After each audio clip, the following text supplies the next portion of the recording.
ايه اخباركم؟ النهارده هنعمل لكم صينيه صدق ما حصلتش في التاريخ، ولا هتحصل، ولا حد عملها قبلي واللي هيعملها بعد. في طاسه كده على النار او صينيه، حط الماده الدهنيه كده اللي عندك اشتغلي بيه، وادي الصدق بلدي تحفه زنطوط كده امور كده. ادي البصله وادي الطماطمية، الفلفل الحامي مع البارد، بطاطس، وادي طاسه البطاطس على النار تسخن معايا. هنعمل ايه؟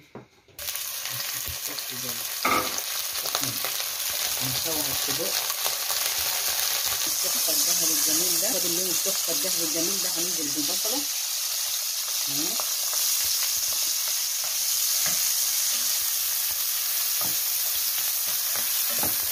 الفلفل،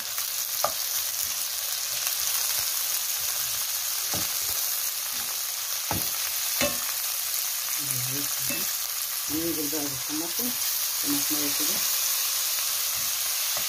ننزل بالبطاطس كده. بسم الله الرحمن الرحيم.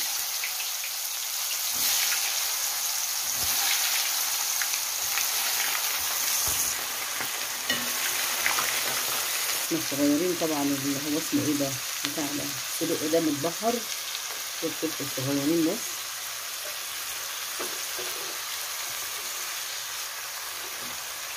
ملح صغيرين خالص عشان الطماطم يتبهر. وشوية كمون عشان البطاطس مكير عليها.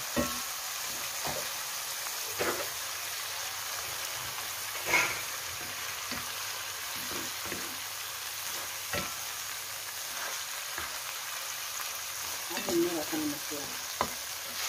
بص بقى اهم تركة في الموضوع كله، ادي البطاطس نص تحميرة كده، عاملة لك الصينية الصدق دي في حتة تانية خالص.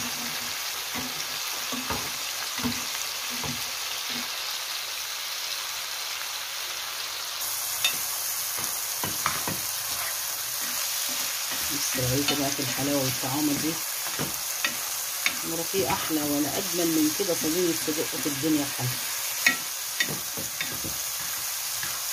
ولا خدت مننا ثواني. الطعامة والحلاوة 6-5 دقايق بس على النار، خد من بعضه الطعم كله، خد من بعض. ايه رأيكم في الحلاوة والطعامة دي؟ اياكي تنسي اللايك والشير، اياكي نزعل منك زعل كبير يا اللي بتتفرجي عليها ما تعمليش لايك وشير. ايه رأيكم؟ تحفة تحفة تحفة تحفة. مفيش اروع ولا احسن ولا اجمل من كده صينية صدق، احلى من بتاعة المطاعم والعربيات والكلام اللي بيقولوا عليه بره ده. ايه رأيكم؟ ايه رأيكم؟ ايه رأيكم في الطبق التحفة ده؟ يلا بقى بألف هنا وشفا، جربوه وادوني لايك وشير، وقولوا لي رأيكم في التعليقات ايه، واشتركوا في قناتي وفي يوميات هلولة في المطبخ. فعلوا الجرس واشتركوا في قناتي وادوني لايك وشير، وقولوا لي رأيكم في التعليقات ايه، وبرده ما تنسوش اللايك. والسلام عليكم ورحمة الله وبركاته.